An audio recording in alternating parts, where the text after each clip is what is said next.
There's a very specific moment that happens in your financial life, usually on a completely random Tuesday, when you look at your phone, check your banking app, and you see a number that makes you stop. It's not $1 million. It's not even six figures. It's usually something like 30,000, 40,000, maybe 50 grand. And for the first time, you don't feel that immediate clawing anxiety in your chest. You feel, for lack of a better word, heavy. You feel heavy and grounded. It's a nice feeling. You think, okay, I did it. I finally have a cushion. But here's the weird thing that nobody really talks about. The second that balance crosses that psychological threshold, let's say for the sake of argument, you hit $40,000 in savings, something shifts in the ether of the financial universe. It's not just you. The bank notices. And honestly, they get a little weird. They get nervous. Now, when I say nervous, I don't mean the branch manager is sweating in his office because he's afraid you're going to rob the place. I mean the system treats you differently. The algorithms start twitching.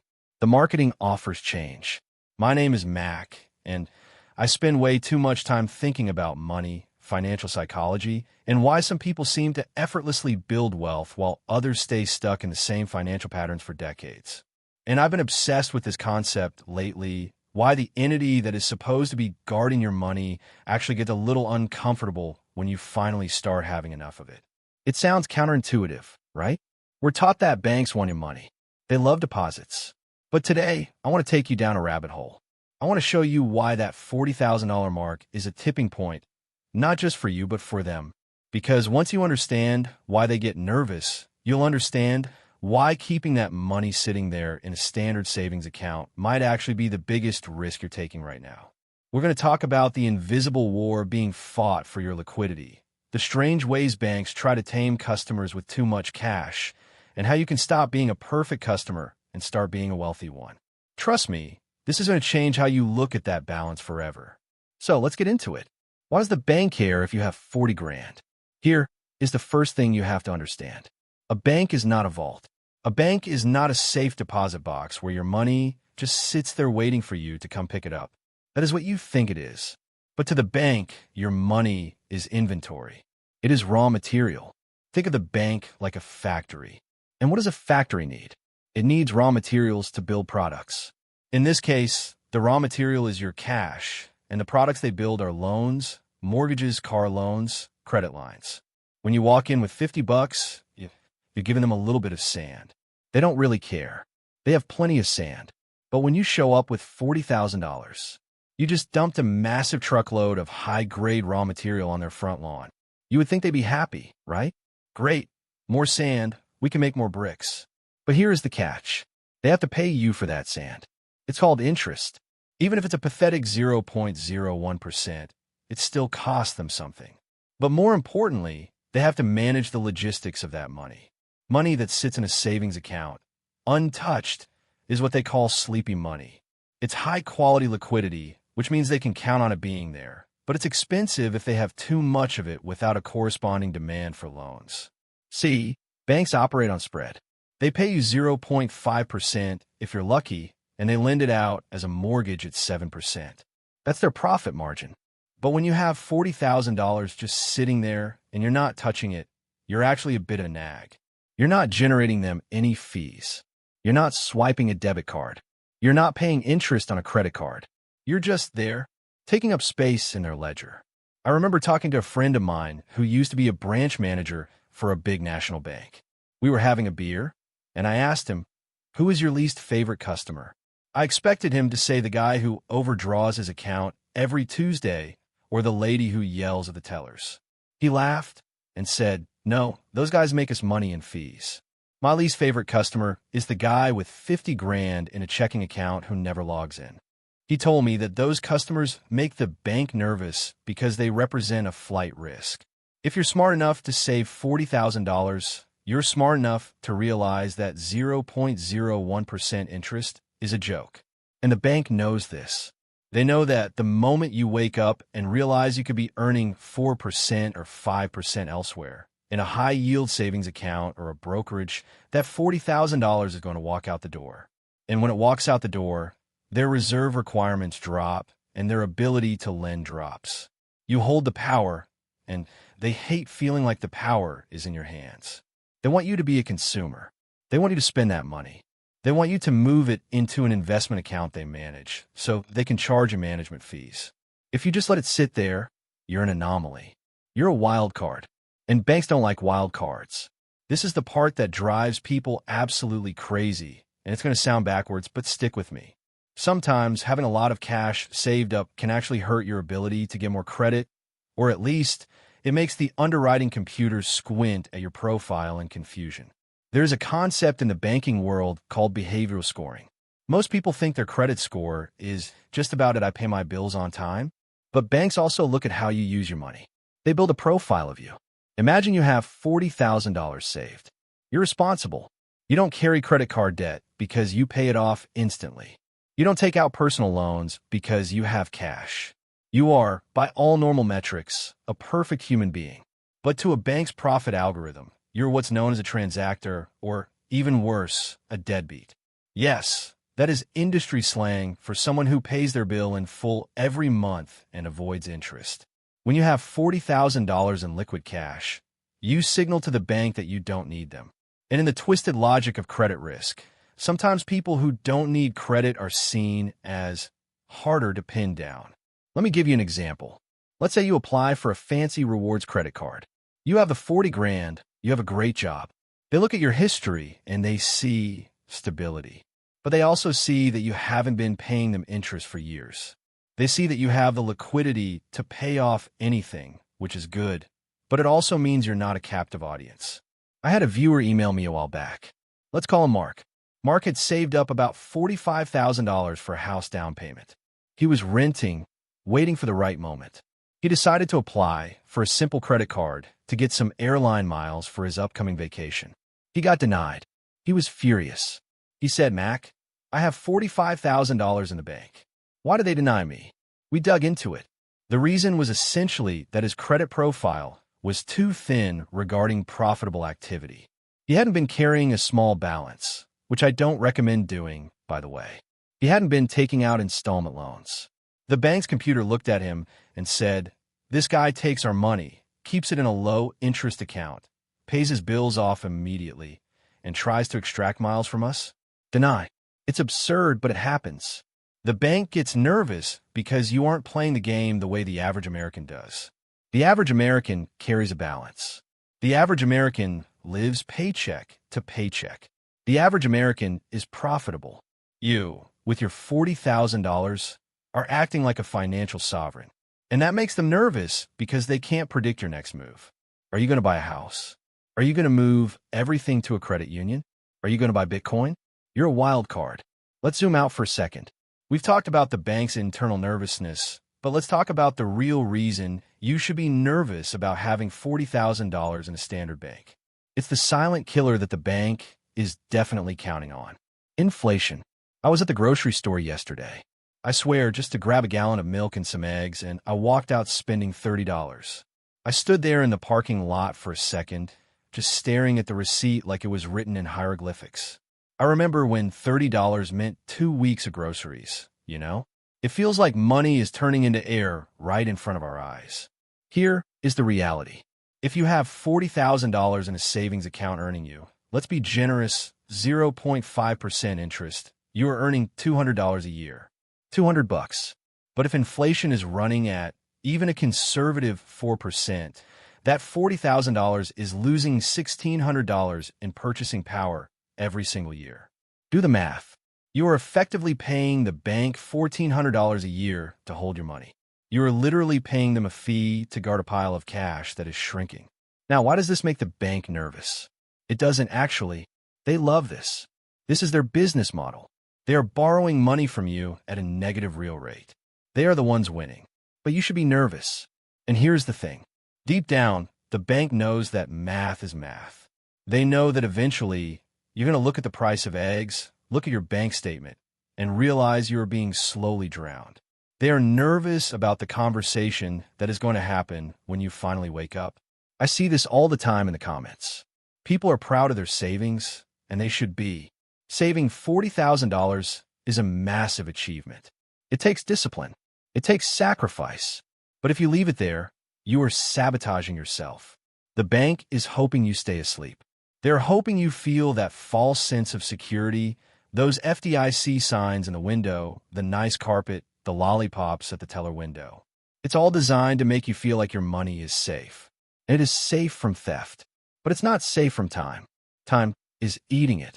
And the bank knows that when you hit that $40,000 mark, you are precisely at the level where you could start doing something about it. You could put a down payment on a rental property. You could max out an IRA. You could dump it into an index fund. You have enough capital to actually change your life trajectory.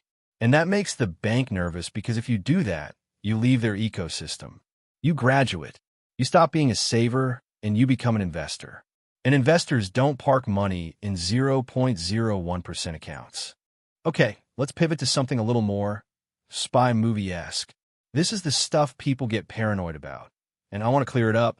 When you have $40,000 in cash, or even in a liquid account that moves around a lot, you trigger things called compliance protocols.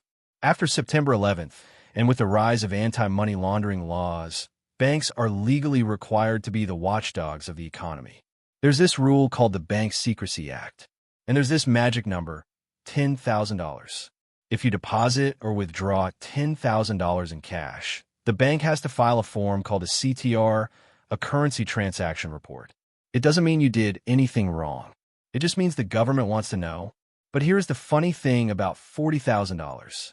If you have $40,000 saved, you might start moving money in ways that look suspicious to a computer algorithm, even if they're totally innocent. Let's say you decide to buy a used car for $12 grand. You pull out $12,000 in cash. Boom. Flag. Or maybe you want to be clever.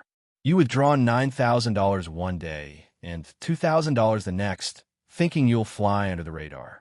That is called structuring or smuffing, and it is a felony. It is the fastest way to get your account frozen and the FBI knocking on your door. Now, most people listening to this are just normal folks saving for a house or a wedding. But banks are hypersensitive right now. When you have a $40,000 balance, you are operating at a level where your movements actually matter. I had a situation a few years ago where I sold a motorcycle. I sold it for about $8,000 in cash. I went to deposit it into my regular checking account, which probably had around 30 grand in it at the time.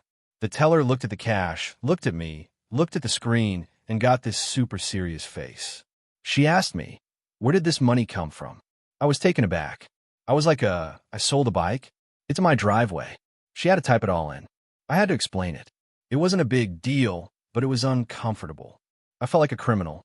But to the bank, a sudden influx of cash that pushes your balance into that high liquidity zone is a data point they have to explain to regulators. So they get nervous about you because you represent a compliance risk. You represent extra paperwork. If you keep your balance under 5 grand, they can ignore you. But at 40, you're on their radar. They have to watch you. And nobody likes being watched. This is the last point, and honestly, it's the one that is most dangerous to you, not the bank. There is a psychological phenomenon that happens when you see that $40,000 number. You start to relax. You feel a sense of abundance that you've never felt before. It's a dopamine hit. I have options, you think. I call this the golden handcuffs of mediocrity. When you have $500 in the bank, you are hungry. You are hustling. You're looking for side gigs. You are coupon clipping. You are driving an extra 10 minutes to save 5 cents on gas. You are sharp. You're dangerous in the marketplace. When you have $40,000, you tend to get soft. You look at a new car and think, well, I have 40 grand. I can afford the payments. You look at a vacation and think, I put on the card. I've got the backup. You start tipping 25% just because you feel bad. The bank loves this. They love the $40,000 millionaire. This is the person who has just enough cash to feel comfortable spending, but not enough to actually be financially independent. It's the danger zone. It's the zone where you stop building and start consuming. I see it happen to friends all the time. They grind for 3 years, save up a nice pile of cash, and then, boom, they buy a BMW, or they renovate a kitchen they don't use. And just like that, the pile is gone. Or at least it's halved. And then they are back to zero, but now they have a monthly payment that is higher than their rent. The bank gets nervous when you have the money because they know exactly how to tempt you to spend it. They have your data. They know how much you spend at restaurants. They know you've been looking at flights to Hawaii. And the moment that balance hits the tipping point, the marketing engine fires up. Pre-approved loan offer. You qualify for our platinum card. Buy now, pay later. They're whispering in your ear. You deserve this. You've worked hard. Look at that number. You're rich. It's a setup. Because $40,000 is rich if your goal is to survive a catastrophe. It is not rich if your goal is to retire. It is not rich if your goal is freedom. It is a great emergency fund. It is a fantastic start, but it is not the finish line. The bank wants you to treat the finish line like a victory lap, so they can siphon that money back into their pockets via interest and fees. So what do? How do you stop being a nervous customer and start being a confident investor? First, recognize that $40,000 is a tool. It is not a trophy.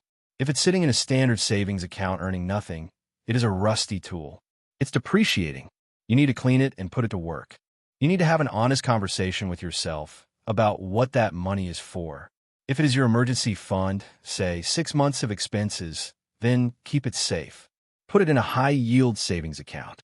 At least get the 4% or 5% that is being offered right now. That's free money. Don't leave it on the table out of loyalty to a bank that doesn't care about you. If it is money for a down payment, and you're buying in a year or two, okay, keep it liquid. Maybe look into CDs, certificates of deposit, or treasury bills so you lock in a rate. But if you have $40,000 and you have your emergency fund already set aside, what are you waiting for? That is investable capital. That is the seed of real wealth.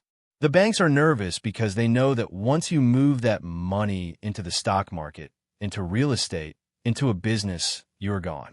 You have moved from the saver class to the owner class. And owners don't need banks the same way savers do. Don't let their nervousness become your complacency. Don't let the fear of the unknown keep that money in a box where it rots. Look, I know it's scary. I've been there. You work hard for that money, and the idea of risking it, even for a good return, makes your stomach hurt. I get it. My name is Mac, and I spend way too much time thinking about these risks. But the biggest risk isn't the market going down. The biggest risk is staying the same. The biggest risk is waking up in 10 years, looking at your bank account, and realizing you still have $40,000, but a loaf of bread costs $10. That is the trap. So, be the bank's nightmare. Be the customer who moves their money. Be the customer who asks questions. Be the customer who invests. You've done the hard part. You saved the money. You proved you can live below your means. You proved you have discipline. Now, all you have to do is take the next step. Stop letting your money make the bank rich. Start letting it make you free. Thanks for hanging out with me today. I know this was a bit of a deep dive, but I think it's a conversation we need to have more often. If this resonated with you, or if you're sitting on that $40,000 fence right now, feeling a little unsure about what to do, hit subscribe. I'm going to keep breaking down these psychological barriers because nobody else is really talking about them. Go check that interest rate today. Seriously, do it right after this video. And if it's anything less than 4%, ask yourself, why? Why am I letting them get away with that? You got this. I'll see you in the next one.